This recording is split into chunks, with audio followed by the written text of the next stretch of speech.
श्री स्वामी समर्थ. स्वामी समर्थ प्रेरक कथा. देव कधीच विसरत नाही रे. भाग 4. स्वामी समर्थ. श्री स्वामी समर्थ.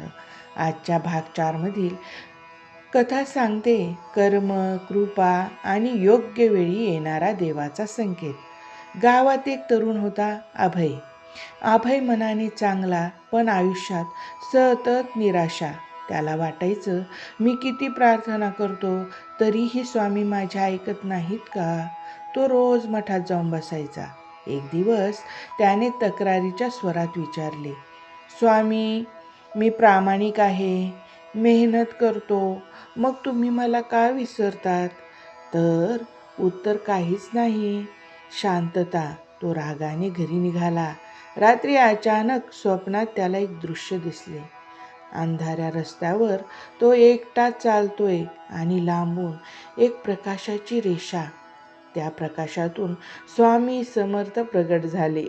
स्वामी गंभीर पण प्रेमळ आवाजात म्हणाले, अभय, देव कधीच विसरत नाही रे, पण आठवण करून द्यायला कधी कधी अंधारही आवश्यक असतो. अभय चकित झाला. अंधार?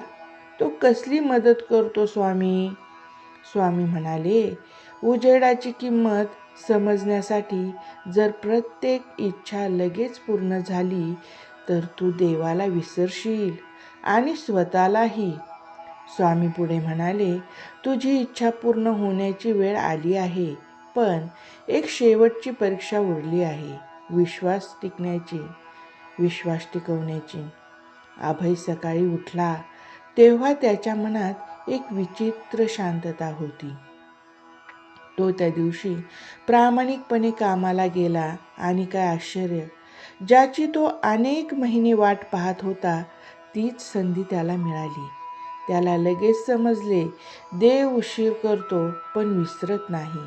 त्या संध्याकाळी तो मठात गेला आणि म्हणाला, स्वामी, आता मला कळले, उशीर हा शिक्षा नसते, ती तयारी असते.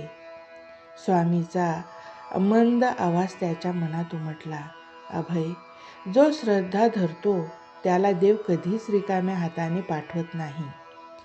जर तुझ्या मनात आज निराशा असेल तर लक्षात ठेव, देव उशीर करतो, विसरत नाही. श्री स्वामी समर्थ. श्री स्वामी समर्थ. श्री स्वामी समर्थ.